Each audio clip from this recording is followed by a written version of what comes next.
Watch the skies, traveler.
Eyes open.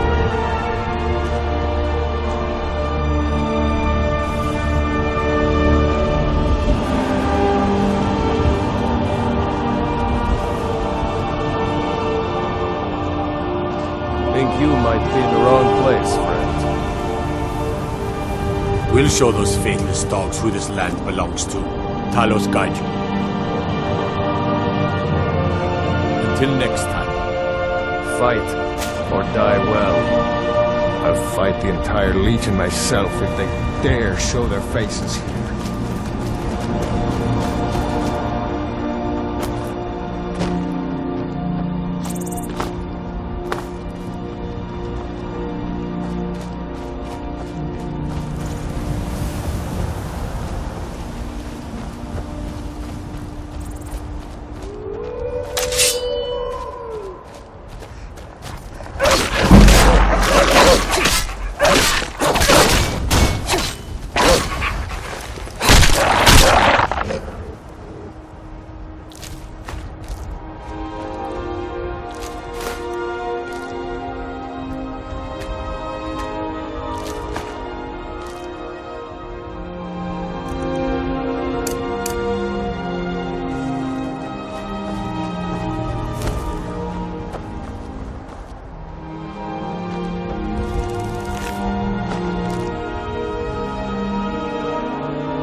grant me a good death, then you can leave.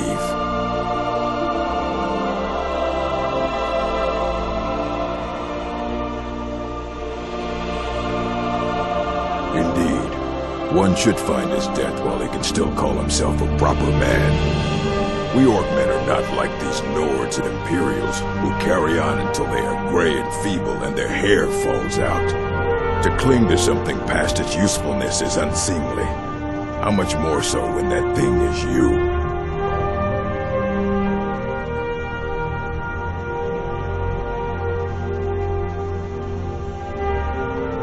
Perhaps. Are you sure about this?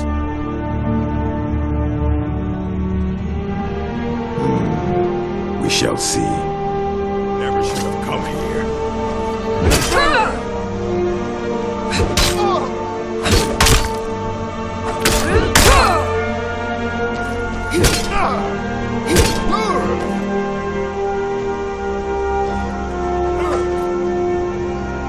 You mercy!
ready to make the climb to High Hrothgar. The path isn't safe.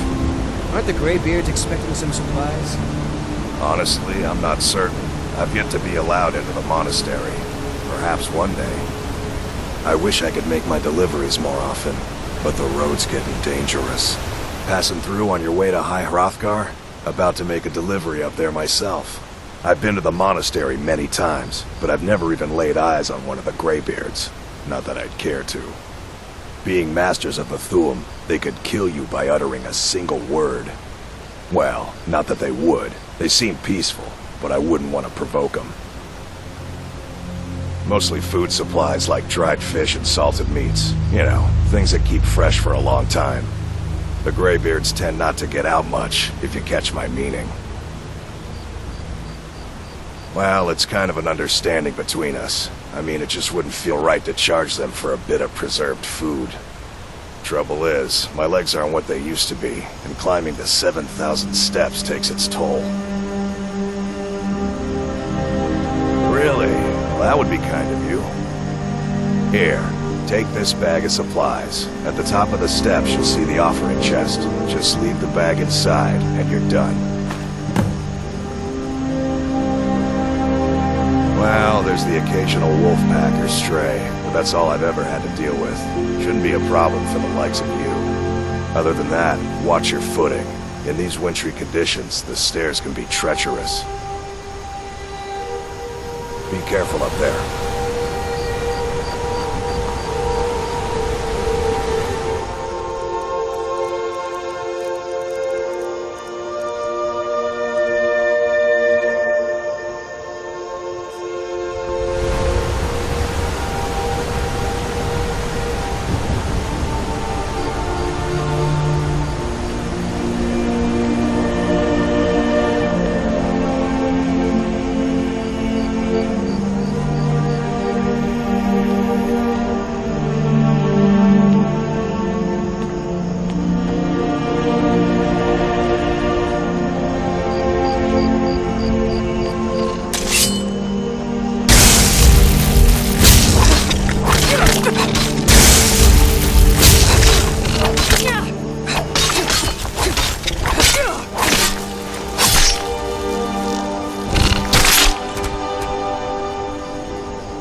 Keep an eye out for wolves if you're headed up the path to High Hrothgar.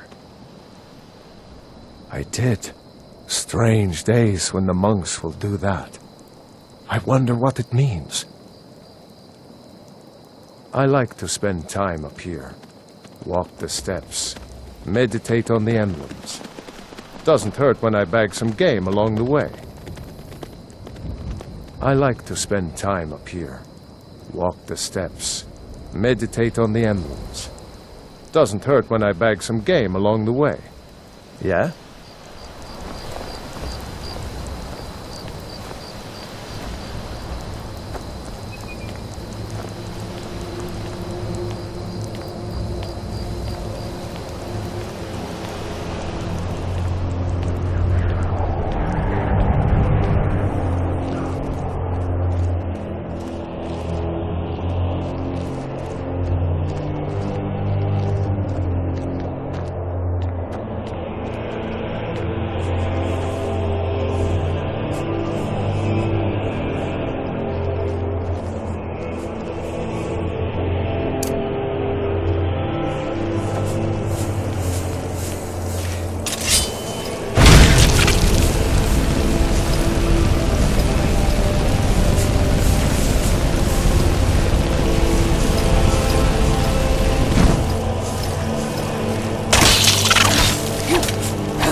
Yes?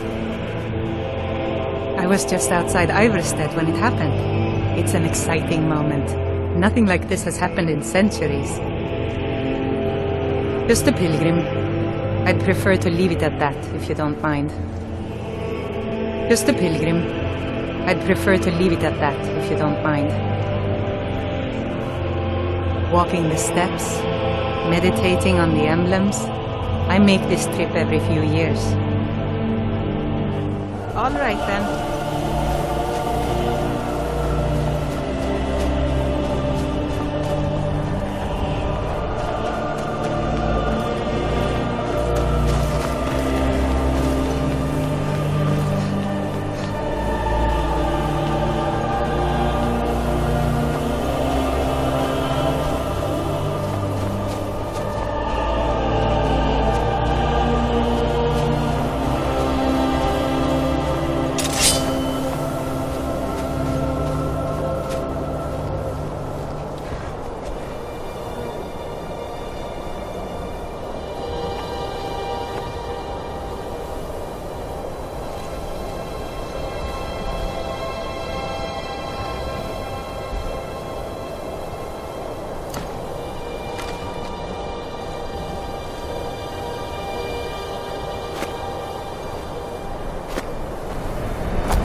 So, a Dragonborn appears at this moment in the turning of the age.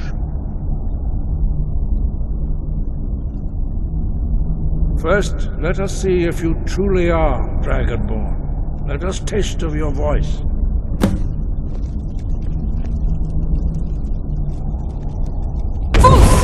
Shout at us, and let us... Dragonborn, it is you. Welcome to High Hrothgar. I am Master Arngir. I speak for the Greybeards. Now, tell me, Dragonborn, why have you come here?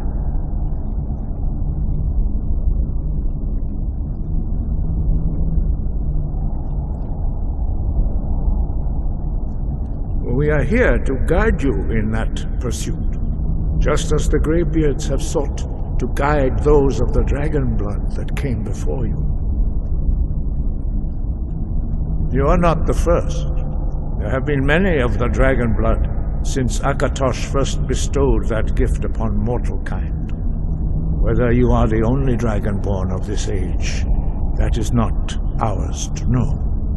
You are the only one that has been revealed thus far. That is all I can say. We are the Greybeards, followers of the Way of the Voice. You stand in High Hrothgar, the slopes of Kinarith's sacred mountain. Here we commune with the voice of the sky and strive to achieve balance between our inner and outer selves. We are honored to welcome a Dragonborn to High Hrothgar. We will do our best to teach you how to use your gift in fulfillment of your destiny. That is for you to discover. We can show you the way, but not your destination. You have shown that you are Dragonborn. You have the inborn gift. But do you have the discipline and temperament to follow the path laid out for you? That remains to be seen. Without training, you have already taken the first steps towards projecting your voice into a thum, a shout. Now let us see if you are willing and able to learn. When you shout, you speak in the language of dragons. Thus, your dragon blood gives you an inborn ability to learn words of power. All shouts are made up of 3 words of power. As you master each word, your shout will become progressively stronger.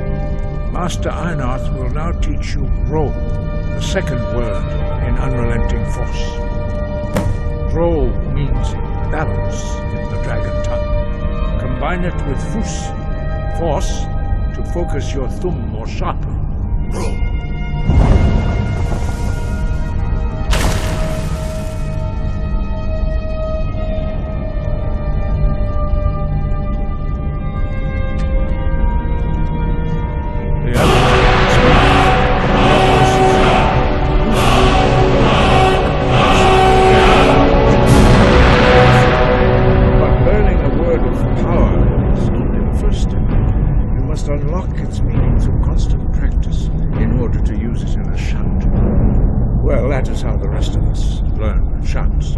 As Dragonborn, you can absorb a slain dragon's life force and knowledge directly.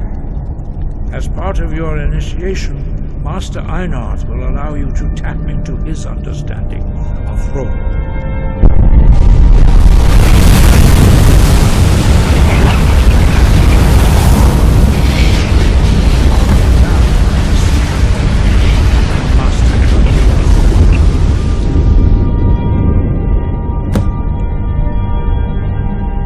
Your unrelenting force shout to strike the targets as they appear.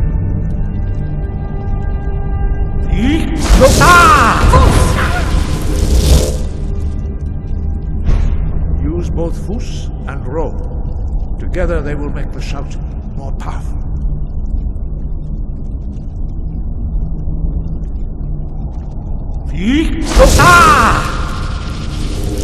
Fus, Ro!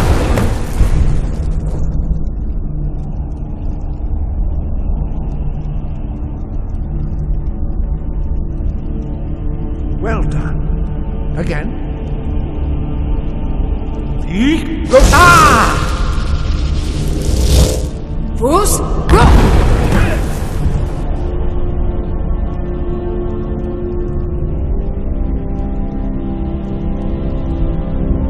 You learn quickly. Once more. Ah! Fools, go! Impressive. Your thumb is precise. You show great promise, Dragonborn. We will perform your next trial in the courtyard. Follow Master Bori.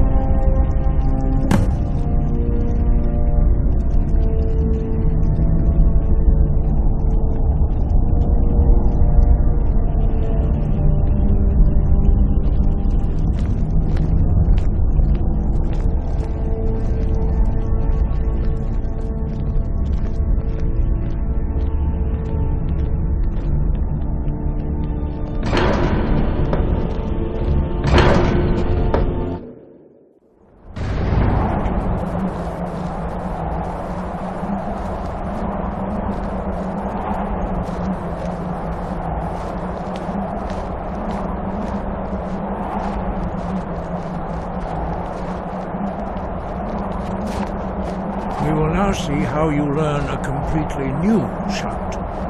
Master Bori will teach you Wuld, which means whirlwind. Wuld.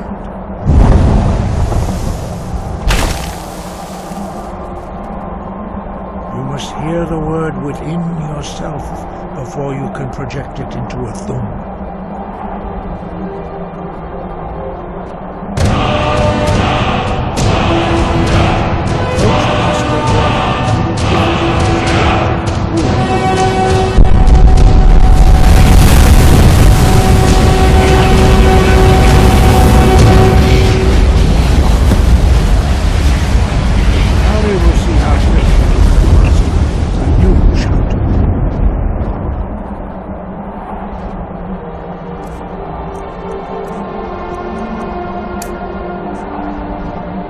Master Hrothgar will demonstrate whirlwind sprint. Then it will be your turn. X! Move! Now, your turn. Stand next to me. Master Bori will open the gate. Use your whirlwind sprint to pass through before it closes.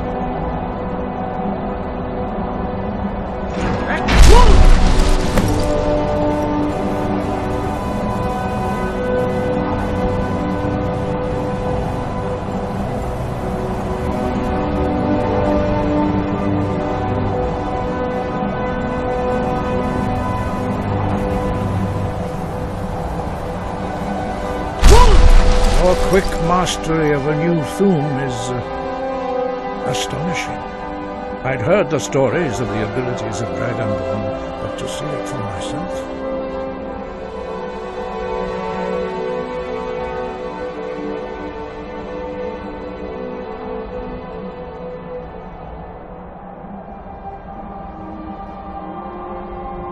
No, indeed not.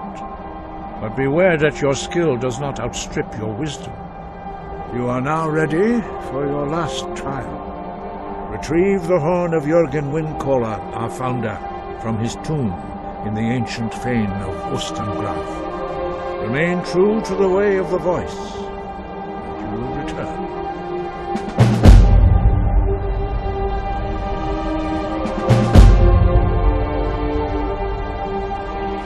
No doubt, the appearance of a Dragonborn at this time is not an accident. Your destiny is surely bound up with the return of the dragons. You should focus on honing your voice, and soon your path will be made clear.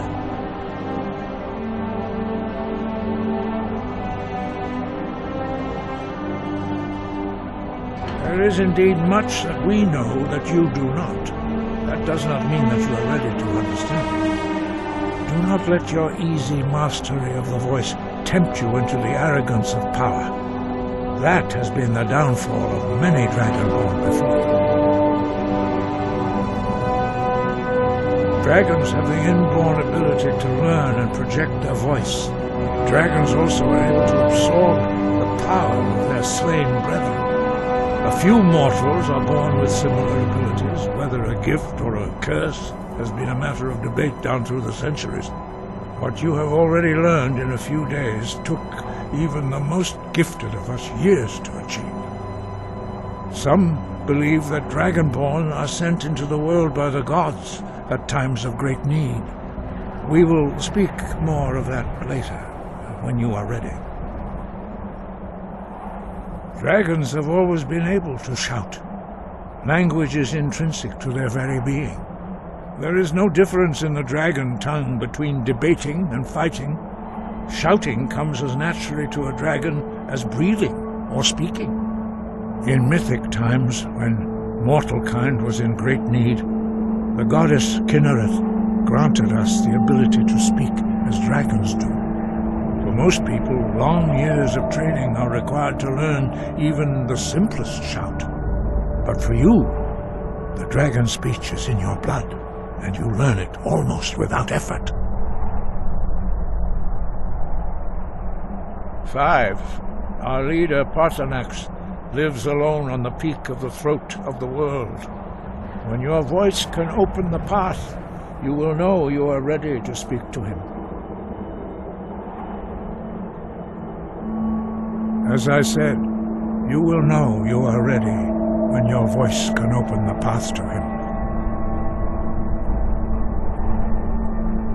He was a great war leader of the ancient Nords, master of the voice, or tongue. After the disaster at Red Mountain, where the Nord army was annihilated, he spent many years pondering the meaning of that terrible defeat. He finally came to realize that the gods had punished the Nords for their arrogant and blasphemous misuse of the voice. He was the first to understand that the voice should be used solely for the glory and worship of the gods, not the glory of men. Jurgen Windcaller's mastery of the voice eventually overcame all opposition, and the way of the voice was born. Sky above, voice within.